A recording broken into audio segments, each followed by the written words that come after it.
My sister said no one would ever date me, so she cried when I got engaged before her.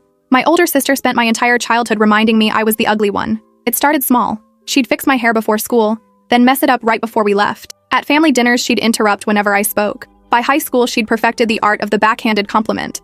"That outfit is so brave. You're really owning the whole quirky look." Mom never intervened. She treated my sister like a delicate flower and me like a cactus that could survive neglect. When I turned 16, my sister sat me down for what she called a reality check. "Listen, someone has to tell you this. You're not pretty like I am. You're going to have to work really hard if you want anyone to date you. Maybe focus on being funny or smart." I believed her for years. I believed her. I developed the personality of someone who thought they were lucky to be included. I laughed too loud at jokes that weren't funny. I stayed quiet when I had opinions. I made myself small. My sister collected boyfriends like trophies. She was engaged twice by 23, breaking it off both times when someone better came along. After the second broken engagement, Mom threw her a pity party and bought her a diamond bracelet. I'd just turned 24. I was working at a veterinary clinic and living with 2 roommates.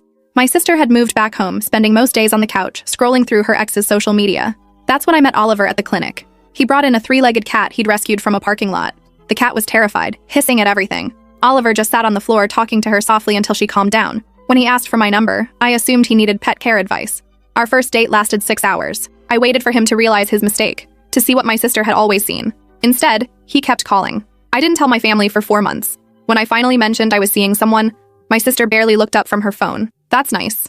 Don't get too attached." 6 months later, Oliver proposed at the animal shelter where we volunteered together. He'd arranged for all the dogs to wear little bow ties. I called my parents from the parking lot, still crying happy tears.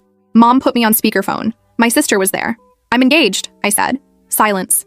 Then my sister's voice, sharp and disbelieving. You're engaged?" When I got home that night, my sister was sitting on my apartment steps. Her eyes were red and swollen. "How did you do it?" she asked, her voice breaking. "Find someone who actually wants to marry you.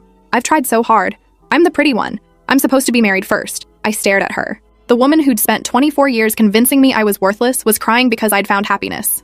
"You're not the pretty one," I said quietly. "You're just the mean one who convinced everyone else you were." She started sobbing harder. "That's not fair. I was trying to help you." "No," I said. "You were trying to make yourself feel better by making me feel worse." I went inside and locked the door. My sister showed up at the engagement party wearing white. She cried through the toasts. She cornered Oliver in the kitchen and told him I'd always been jealous of her.